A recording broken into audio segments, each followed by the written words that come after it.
Our Jonathan Jones put together a list of his most intriguing rookies heading into the season. One of them reports to Giants camp tomorrow. Take us through your list, beginning with Sauce Gardner, JJ.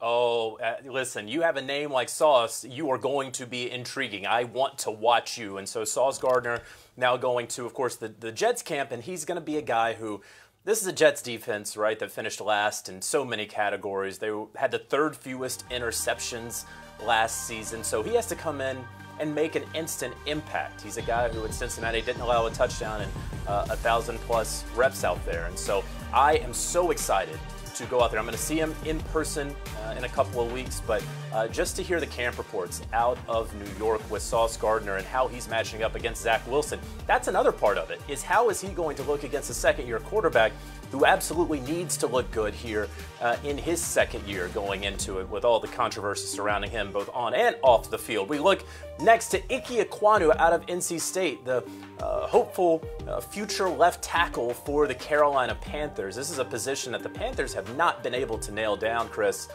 really since the retirement of Jordan Gross outside of 1 year with Michael Orr when they went to the Super Bowl in 2015. So now they spent that top 10 pick on Ickey. He was right there for them, and they feel really, really good about him at left tackle. A lot of times I am not going to sit here and say, you know what, I really care about offensive and defensive linemen in training camp, because sometimes you don't have pads on, sometimes you have shells, sometimes the guys are going at different speeds. But in terms of Ike Ekwonu, I need to see how he matches up, how he fits in with a more veteran offensive line. Remember, they brought in Austin Corbett and Bradley Bozeman as well, and he's going to have two different quarterbacks behind him with Baker Mayfield and Sam Darnold, who play different styles of play. And then finally, it's Kenny Pickett. It's the rookie signal caller out there in Pittsburgh, a guy who is going to be splitting reps with Mitchell Trubisky. This is the first time that we have ever really seen a quarterback competition in Pittsburgh with Mike Tomlin as the head coach. So what is that going to look like? Listen,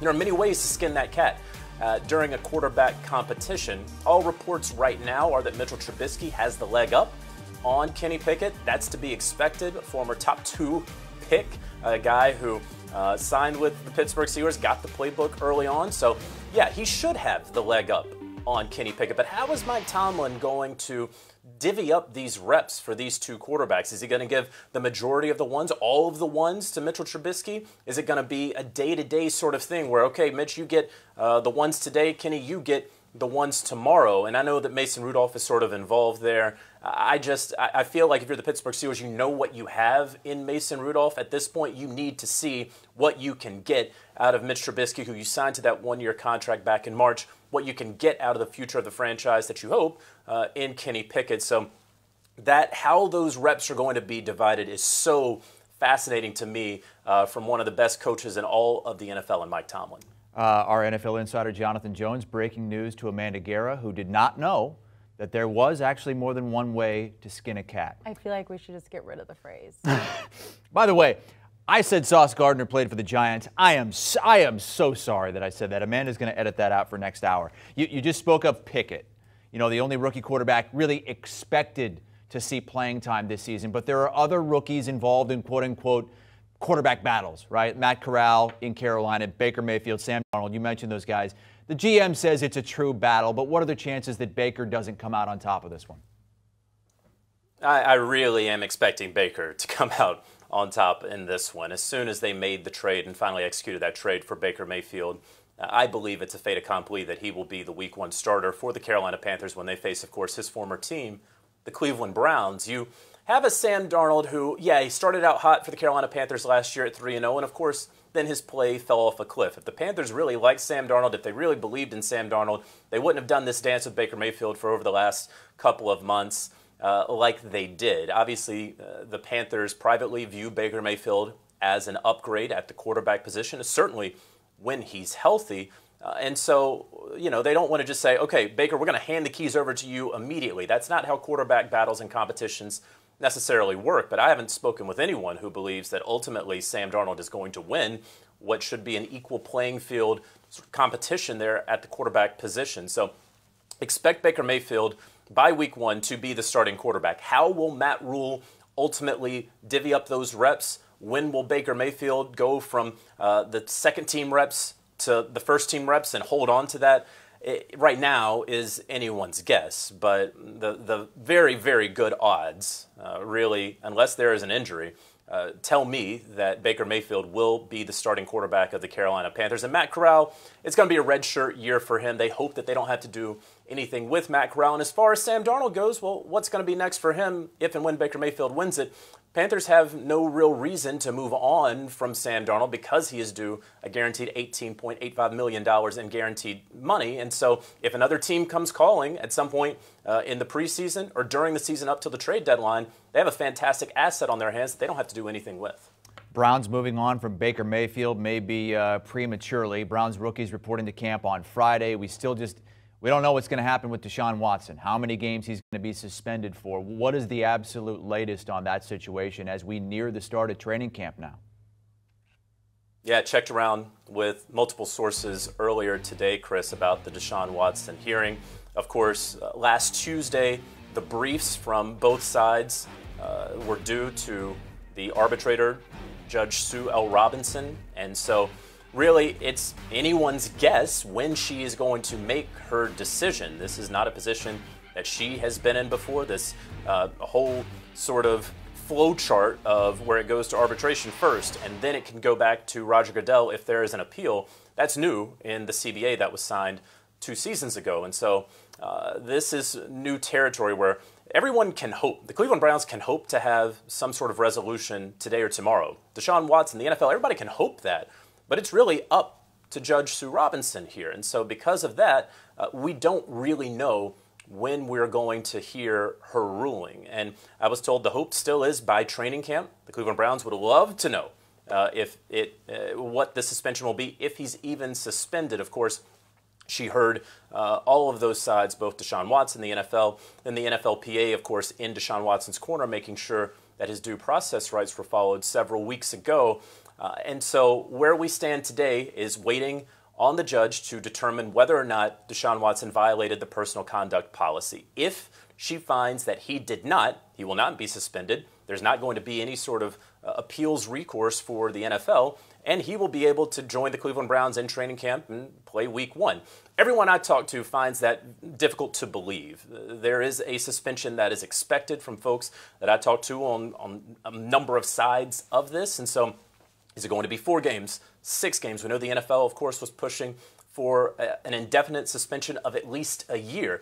There is a strong belief out there that if she returns a ruling that says, no, he did violate the personal conduct policy, and if that suspension is less than a year, that the NFL would then appeal. And then, of course, that would be kicked back to Commissioner Roger Goodell, who could then decide what sort of punishment he wants to apply here. So TBD, wish we had more right now, but it's in the judge's chambers, if you want to call it that.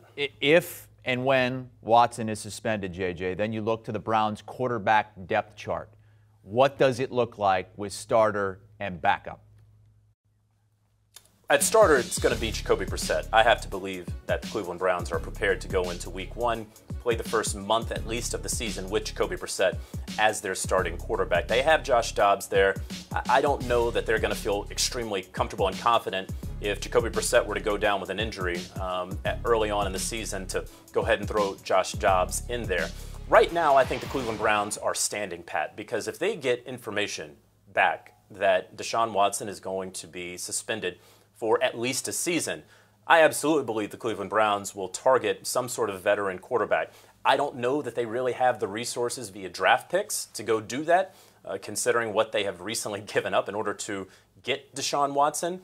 However, they do have cap space this year, and it would very likely just be a 1-year deal where the veteran quarterback, knowing that he is needed and wanted, probably in a backup role at least, could sort of hold that as leverage to get a little bit more money out of the Cleveland Browns. So right now, the Browns have no real reason to go out there and target that veteran quarterback as it stands today. But if they get information that, hey, this is going to be longer than the 4 to 6 games that you may be hoping for, potentially too optimistically hoping for, and this turns into a majority, if not all, of the season, that is when the Cleveland Browns may look to get a veteran backup behind Jacoby Brissett. But all indications right now are that they plan to roll with Jacoby Brissett week 1 and beyond if and when Deshaun Watson is indeed suspended. All right, maybe find out in the next week or so with camps beginning most everywhere a week from tomorrow.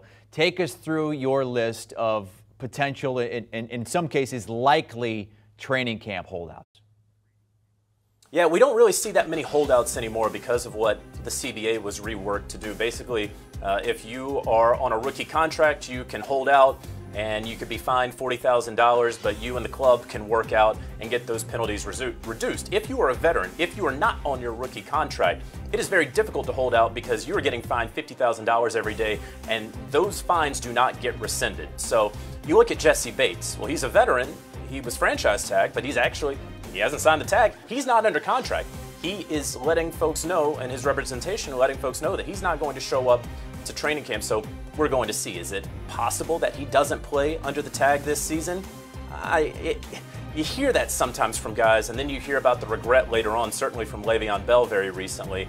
We remember what he went through a couple of years ago. So we'll see as it relates to that. You look at the wide receivers like a DK Metcalf, like a Deebo Samuel, and I think that the Seattle Seahawks feel comfortable and confident that they're ultimately going to be able to work something out with DK.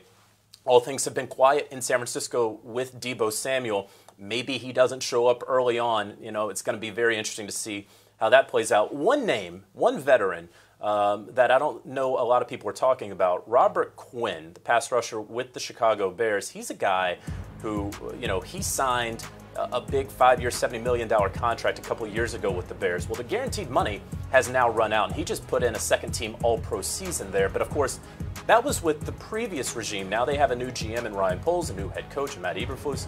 And, you know, he didn't show up back during summer workouts and spring workouts. And so there's some talk there that he wants a reworked deal. That's what sources there have been indicating to me.